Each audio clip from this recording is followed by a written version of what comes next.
the assumption was, and we would teach our children, and our parents taught us, that if a police officer says, get out of the car, even if you think he's asking you to do something you shouldn't do, you better get out of the car. If they say, keep your hands on the wheel, you keep your hands on the wheel. You know the drill. But when all of a sudden people say, no, I'm not going to do that, and all of a sudden now to even get somebody to do something, you have to coerce them. You have to use physical force. You have the situations we have right now. True? Oh, this is very true.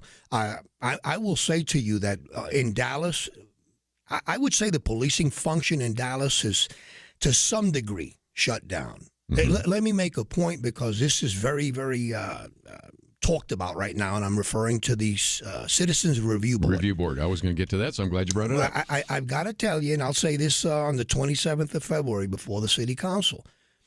You know, the ability of the Dallas Police Department to maintain its integrity and do its job largely rests in its ability to discipline its employees fairly after a due process is done. Well, if we cede that to an external body that knows nothing of what we do and why we do it and has an animus for us, what you're going to see in Dallas is literally the police department shut down.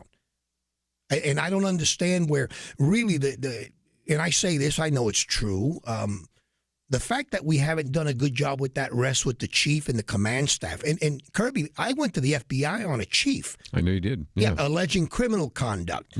They interviewed me one time, I'm alluding to public integrity, and quashed the investigation.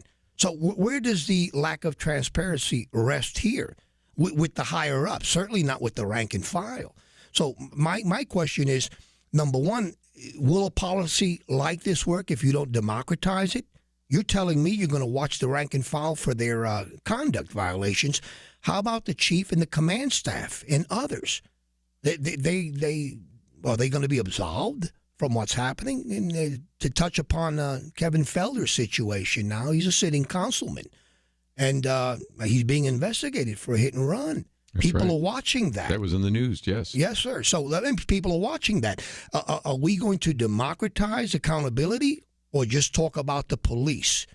Because I submit to you, and I say it publicly for public consumption, if we shut down policing in Dallas like we have in New York, San Francisco, L.A., and other major cities, we're going to see the vacuum filled with some form of a monolith, and that monolith will not be consistent with our civil liberties as we know them and practice them.